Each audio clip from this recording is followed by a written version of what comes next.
Takut gak sih Kak? Takut. Iya kan? Iya Wajar karena ya, iya, manusiawi ya. iya. Maksudnya relawan juga bukan superhero, Nah tapi itu memang dia tuh.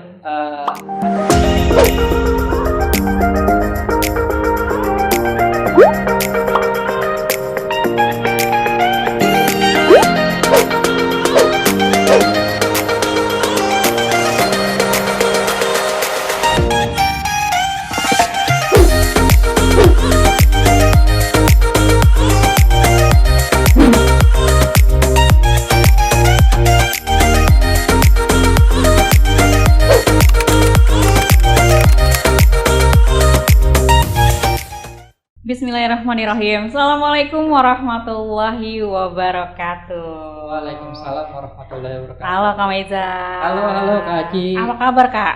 Luar biasa sih. Alhamdulillah ini ya. sungguh-sungguh sangat bersemangat nih Kak Aci. Oke. Nah Kak Aci sendiri gimana kabarnya nih? Alhamdulillah di rumah aja. Di rumah aja. Baik-baik aja yang pasti. Baik-baik Alhamdulillah aja. kalian banyak di rumah. Iya.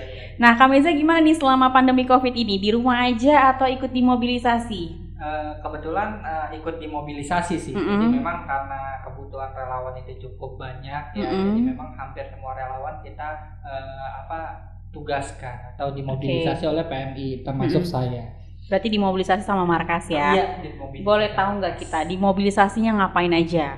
Nah, kalau di markas itu kan kita sebenarnya kalau untuk PMI sendiri kan programnya saat ini kita bawa fokus ke pencegahan ya. Iya. Pencegahan, ke preventifnya untuk pencegahan mewabahnya semakin banyaknya virus corona ini. Mm-hmm. Jadi yang dilakukan adalah adanya penyemprotan cairan disinfektan ke beberapa wilayah dan fasilitas umum. Itu yang pertama. Yang kedua juga kita ada pembagian masker nih Kak Aci. Karena kan sekarang masker itu wajib ya. Yeah. Nah, kita ada pembagian masker dan juga terakhir kita ada dukungan juga kita mendistribusikan pembagian sembako untuk masyarakat yang memang terdampak wabah COVID ini. Nah, berarti langsung bersentuhan sama masyarakat ya? Langsung kita terjun langsung ke masyarakat. Tapi memang kalau untuk mekanismenya kita tetap koordinasi dengan stakeholder ya. Jadi kalau misalkan di wilayah Jakarta Selatan, komunikasikan dari wali kota, turun ke kecamatan, turun ke kelurahan, turun ke RW, ke RT sampai ke masyarakat. Dan jalur itu kita tetap prosesnya kita lalui.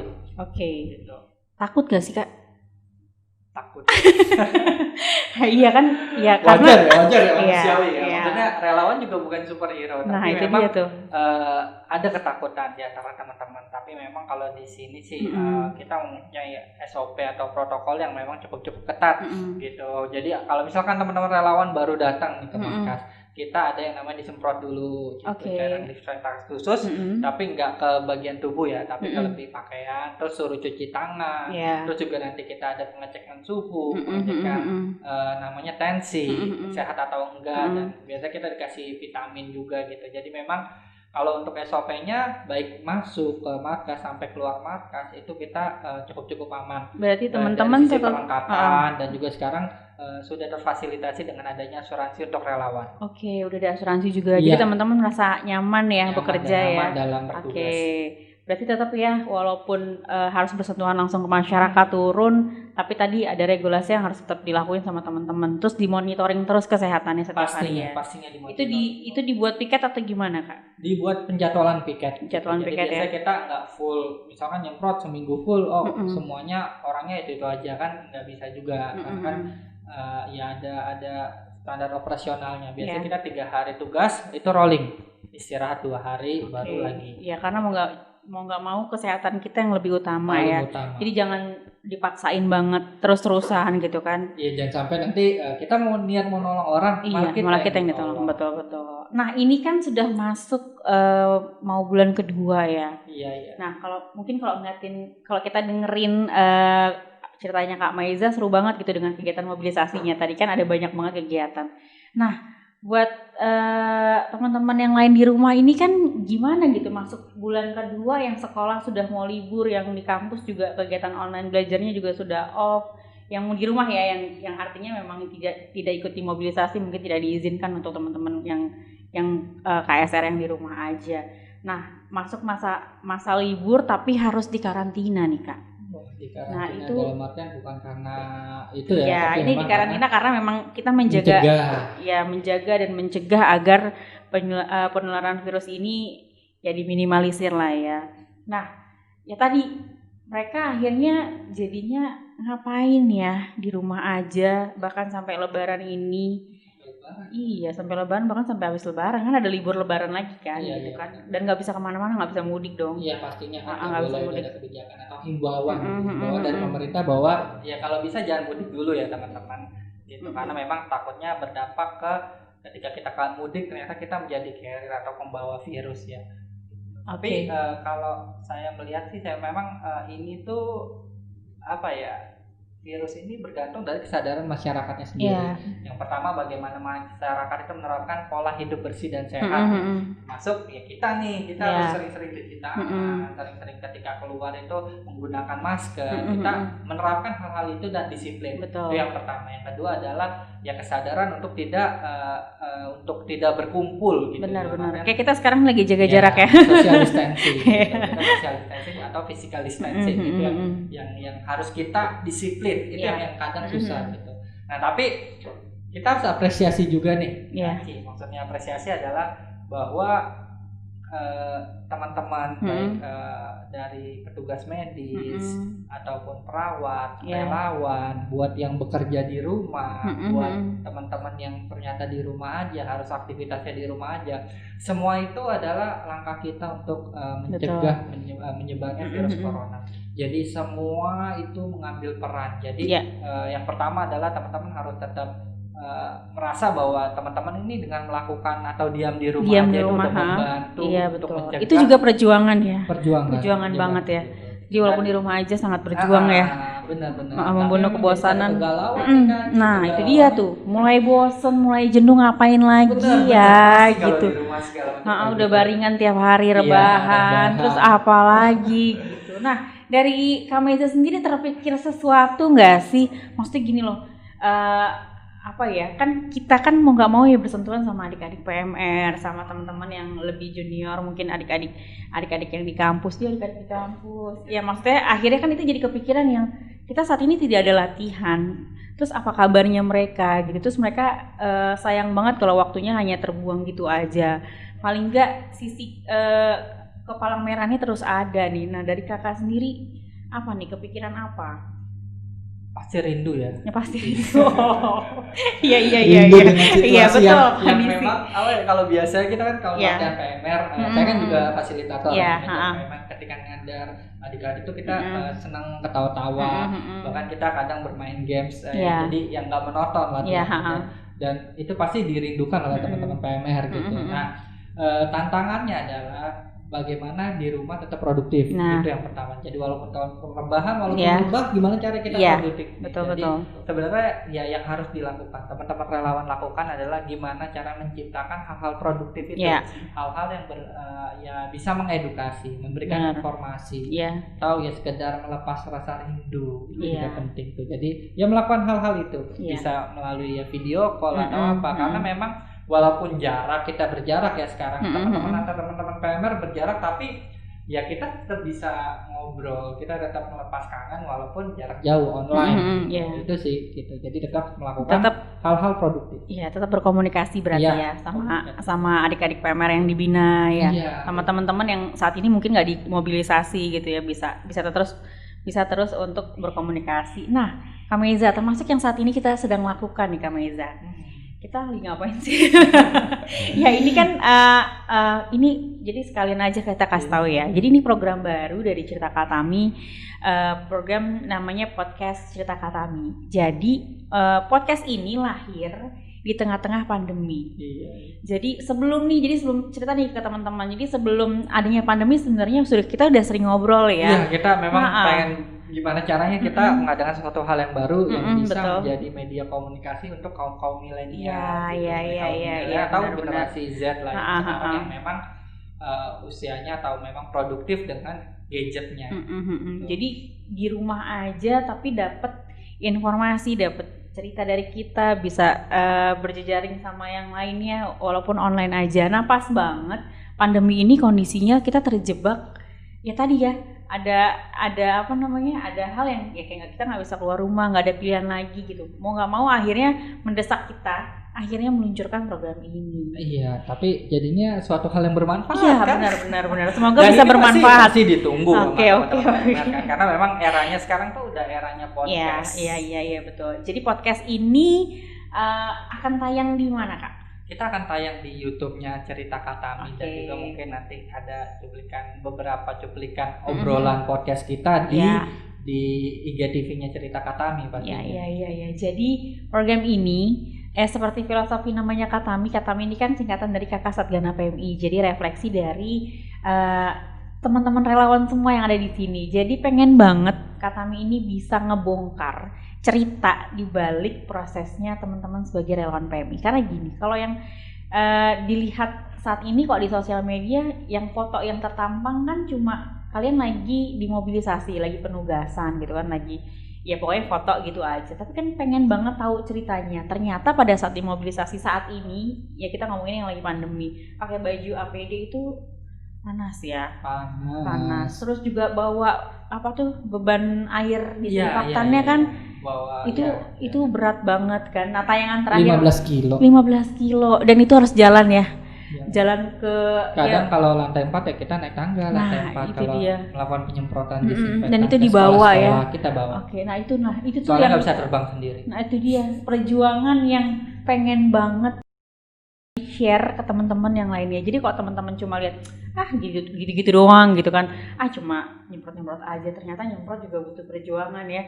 Tadi ya bawa berat 15 kilo. Juga cita-cita yang lainnya gitu. Jadi nggak hanya mobilisasi dari cerita di balik layar, misalnya di PMR nih, gimana cerita kalian sama pelatih, sama alumni PMR, sama pembina PMR, itu kan nggak terungkap gitu. Kita pengen tahu, jangan-jangan selama ini ada kendala di komunikasi, jangan-jangan selama ini ya kita nggak tahu nih, ini yang kita pengen buka gitu.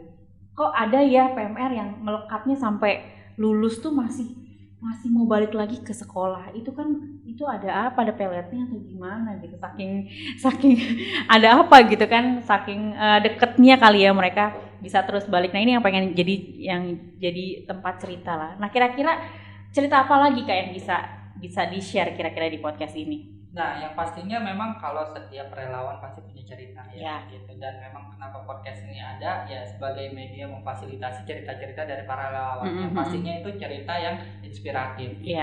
Nah, cerita inspiratif itu kan pasti prosesnya itu luar biasa ya. Kita lebih menceritakan proses bukan bagaimana tentang hasil gitu, tapi proses perjuangan untuk mendapatkan hasil. Dan itu pasti teman-teman di seluruh Indonesia itu banyak ceritanya, banyak cerita-cerita yang bisa menginspirasi daerah-daerah, wilayah-wilayah lain. Dan gitu. Tiap orang pasti punya cerita yang beda ya. Oke, kita cek nih sama Kak Maiza. Kak Maiza kasih tahu dong 2 alasan kenapa masih aktif saat ini di KSR. 2 alasan aja.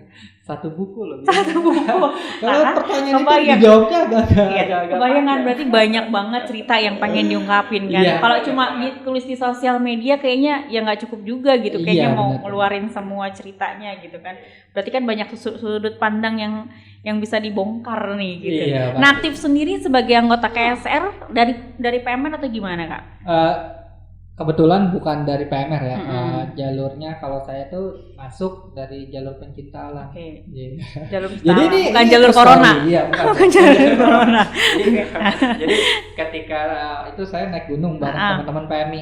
Itu tahun 2012 saya berteman sama teman-teman PMI, tapi bukan anggota PMI. Bukan. Kebetulan teman SMP saya waktu itu komandan KSR di Jakarta Pusat. Jadi ngobrol, dia tahu saya naik gunung, ngajakin naik gunung bareng. Oke, kita naik gunung bareng. Kita naik gunung bareng dan itu ada beberapa wilayah di DKI Jakarta ya.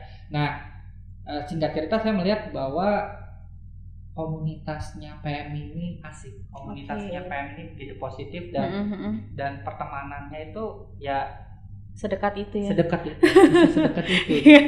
Dari yang jauh bisa jadi dekat, dari yang baru pertama kali kenal bisa Nah menarik, akhirnya saya tertarik nanya-nanya, akhirnya baru tahun 2014 saya ikut di kelas 2014 ikut dan gabung memang ya benar apa yang saya lihat, komunitas PM ini begitu positif dan begitu ya namanya relawan ya, itu kita bisa dekat walaupun baru kenal segala macam.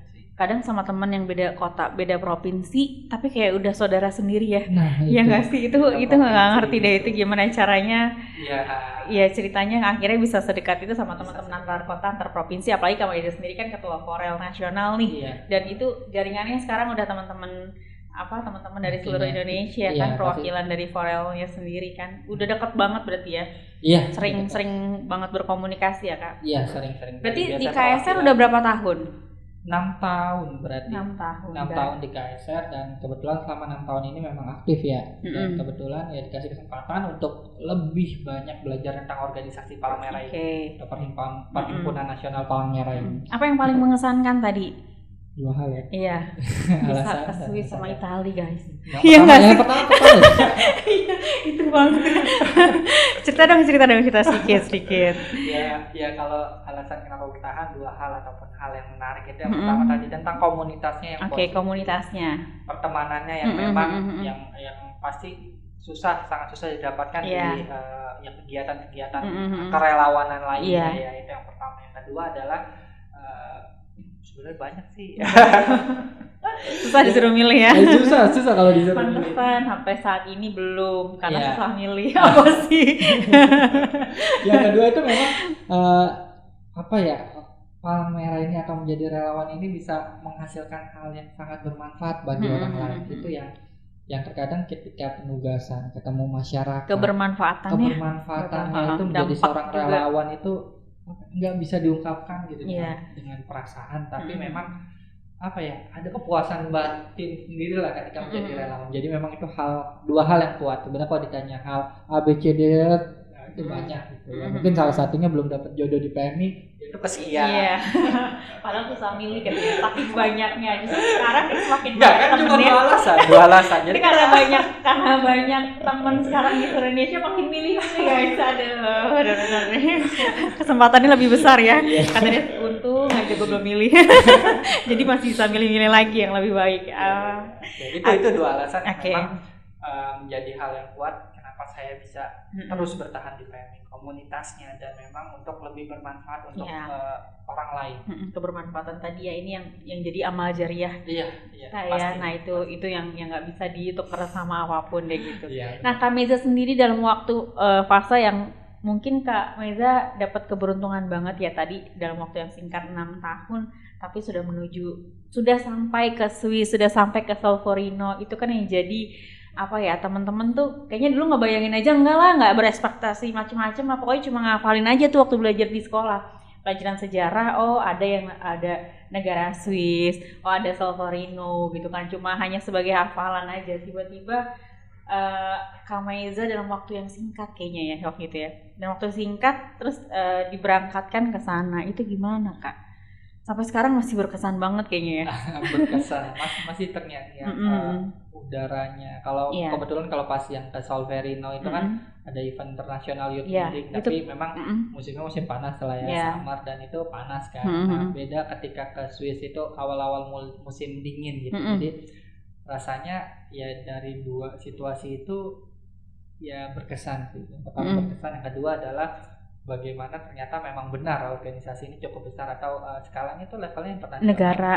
Negara-negara. Saya punya pertemanan, punya komunitas itu nggak hanya di Indonesia. Berjejaringnya jadi bahkan internasional ya sekarang ya. Asia Pasifik segala macam, dan kita masih komunikasi.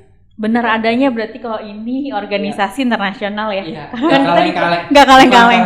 Kan karena kan cuma di sejarah aja kita belajar. Kan kita hanya baca, mendengarkan ceritanya sih gitu ceritanya. Cuman kita nggak. PMR kan kalau tahu Tribakti yang ketiga kan bersahabat nasional dan internasional. Betul. Ini memang sudah ya saya merasakan langsung memang wow organisasi ini. Dan euforianya gimana Kak pada saat Kakak kumpul sama teman-teman relawan internasional itu, sama nggak rasa kekeluargaannya, energinya itu gimana? Beda ya. Beda, yang pertama kekeluargaannya kita makin kuat ya. Karena kita berdiri atas satu beda negara sih, kemanusiaan gitu. Yang kedua adalah lebih positif, karena memang ketika ditugaskan ke sana kita membawa hal-hal positif apa yang bisa kita presentasikan ke teman-teman yang lain gitu, sehingga kita jadi saling belajar nih. Di negara ini begini, di negara ini, dan itu membawa sisi positif juga gitu. Bahkan ketika saya kembali pun saya langsung berpikir hal apa nih yang bisa saya lakukan untuk PMI gitu. Nah, hal apa yang bisa dilakukan yang akhirnya jadi apa ya? Jadi ada banyak yang pengen dilakuin ya kayak. Jadi nggak cuma sekedar datang aja, tapi akhirnya tadi ceritanya aja kayaknya belum keluar semua gitu kan. Apa yang didapat di sana itu kita penasaran semua ya. Mudah-mudahan dengan adanya podcast Cerita Kami ini bisa jadi media buat Kami itu cerita sepuasnya ya. Cerita tentang di Swiss, cerita tentang di Solferino, terus ya apa aja sih yang didapetin di sana. Kita kan cuma dapat fotonya aja. Kita cuma dapat fotonya aja, banget sama videonya.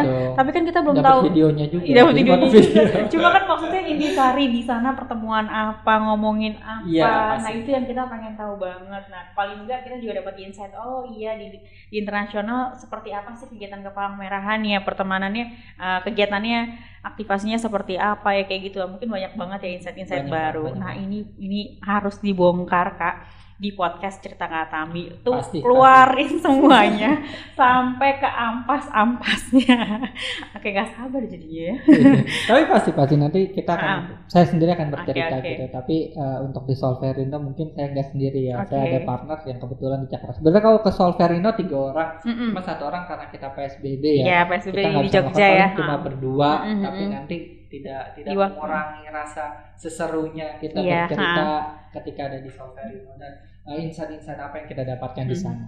Nanti sama Kak Maiza ya, sama Kak Iza bakal cerita perjalanan waktu di Solferino ya. Aduh, kayaknya makin asik ya. Nah, untuk podcastnya sendiri, Cerita Kami ini menurut Kak Maiza buat siapa aja? Pastinya buat semua relawan Palang Merah dan juga siapapun yang tertarik dengan dunia Kepalang Merahan, dunia kemanusiaan. Karena memang di luar sana banyak mungkin yang tertarik dengan Palang Merah tapi belum tahu caranya mendapatkan informasi. Makanya memang podcast ini kan sekarang medianya milenial ya. Medianya milenial untuk mendapatkan informasi gitu. Jadi ketika lagi di jalan dengerin podcast, oh ternyata Palang Merah seperti ini. Karena sambil di perjalanan misalnya lagi di mobil kan, daripada dengerin musik apa gitu kan, mendingan nambahin ilmu gitu. Apa sambil rebahan bingung mau ngapain kan, rebahan daripada ngingetin mantan gitu kan, ya mending cari ilmu gitu ya. Nah, bisa juga dalam kondisi seperti ini nih, Indonesia ini kan lagi bertubi-tubi dapat bencana gitu kan, dan mungkin sekarang pandemi ini kan tingkat dunia ya, yang berdampak gitu, dan akhirnya di Indonesia sendiri nggak hanya Palang Merah Indonesia ya, tapi juga mengajak semua orang akhirnya untuk berempati, saling tolong menolong. Nah, di sinilah mungkin jadi sharingnya teman-teman PMI melakukan apa sih. Ini juga bisa jadi insight-nya buat teman-teman relawan di luar sana ya. Dan ini bisa didengerin sama teman-teman relawan lainnya ya. Dan apalagi kalau ngomongin cerita pengalamannya relawan PMI pada saat penugasan. Kan penugasan ini PMI kan sudah 70 tahun. Kita punya kakak-kakak senior yang luar biasa penugasan di mana-mana. Iya, pastinya nanti kita akan coba undang untuk mereka bercerita tentang pengalamannya, atau mungkin yang bahkan ketika penugasan kita belum lahir. Nah, ini yang jadi sumber ilmu buat teman-teman relawan yang lainnya, karena banyak banget kejadian yang sebelumnya kayak di Palu, Lombok kemarin. Ya, pada saat kejadian seperti itu semua orang tiba-tiba ingin membantu. Sebenarnya bagus ya, jiwa gotong royongnya Indonesia nih terlahir kembali gitu kan. Panggilan orang baik terpanggil untuk membantu, tapi yang ada di berita ternyata kondisinya malah memperburuk kondisi yang ada. Karena dari pesawat akhirnya antri, yang mau naik jadi bingung kan, yang mau bantu datang banyak, yang mau saat itu kan kondisinya memang terbatas. Terus di lokasi bingung mau ngapain karena nggak ada regulasinya dan nggak jelas, hanya datang mau cukup bantu aja, tapi kan kondisi di sana ya namanya daerah bencana ya nggak siap mental dan segala macam. Beda sama PMI yang udah punya regulasinya, sudah clear banget ya. Jadi dari struktur dari organisasinya sudah clear banget. Jadi pada saat penugasan sudah jelas nih siapa di bagian apa, kerjain apa. Nah, ini yang yang mungkin belum selengkap itu di organisasi lainnya. Iya, itu teman-teman lain bisa banget ya nanti bisa banget gitu. Karena memang sebenarnya trennya sekarang itu adalah bahwa teman-teman yang mau menjadi relawan itu tidak harus bergabung menjadi organisasi, tapi mereka membentuk komunitas dan melakukan sebuah gerakan sosial. Nah, ini yang memang terkadang bisa PMI menjadi memfasilitasi itu dengan adanya sumber informasi dan edukasi. Sebenarnya mereka tetap bisa berkomunitas, tapi juga bisa bergabung dengan menjadi relawan PMI. Iya. Gitu. Bisa juga berarti ya. Ya, jadi walaupun dari komunitas mana, tapi mau menjadi tenaga sukarelawannya PMI bisa berkontribusi juga bisa. Nah ini kan ketika di bencana kayak misalkan dia influencer masak makanan itu segala macam, itu udah mulai kita merangkul hal-hal yang seperti itu. Jadi mereka ikutan masak di dapur umumnya PMI. Benar-benar. Dan pasti rasanya beda dong. Iya doh, enak banget itu ya. Iya. Beda lah kalau sama saya yang masak. Saya bukan koki soalnya.